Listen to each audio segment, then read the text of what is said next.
Okay, so magandang hapon. Ngayon ay August 4. So, tinanim natin to nung July 31. So, itong chives natin wala pa. Ito naman, bukas ko ng hapon i-transfer. Dapat ngayon kaso hindi ko talaga maisabay yung oras. May mga ginawa rin. Pero, mga 15 days siguro pag transfer natin to bukas. So, ayan itsura nila. Pero hindi yan yung gusto kong ipakita. Itong ating cucumber na tinanim natin noong July 31. Ngayon ay August 4.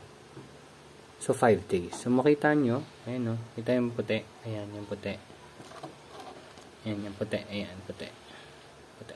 Yan yung ugat niya. Imagine niyo 5 days pa lang ganyan nakarami yung ugat niya. Kaya siguro kailangan ko nang i-ready rin yung tataniman nila doon. So ito ililipat ko na. Hindi ko sure kung nabanggit ko dati magtatanim kaagad ako, pero baka magantay pa ako, siguro Tuesday na lang ulit. Para every Tuesday ulit tanim natin, transfer tayo ng Friday. Ganun na, parang same setup. Parang na-delay lang tayo ng isang linggo.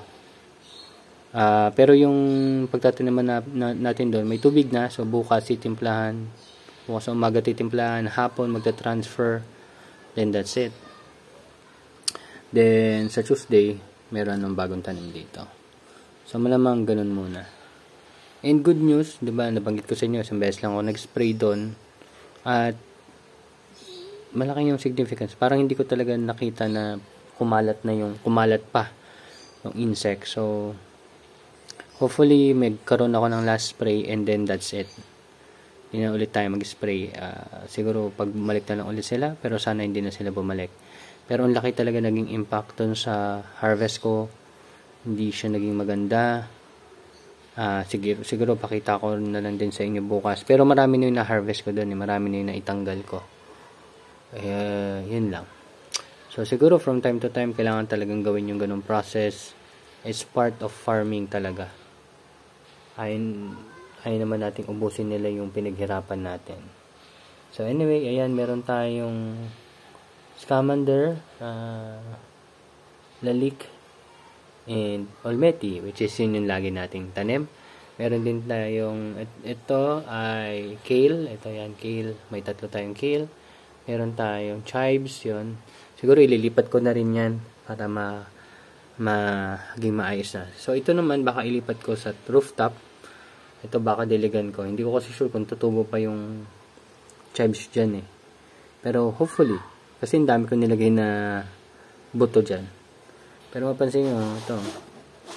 Cucumber. 100% germination. At maganda naman yung tubo. Yan.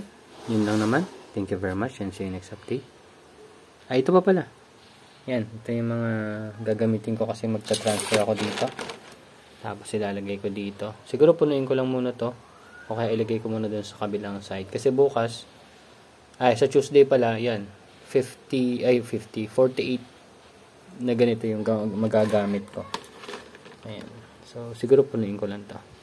Yun lang naman. And see you next update, guys. Bye-bye!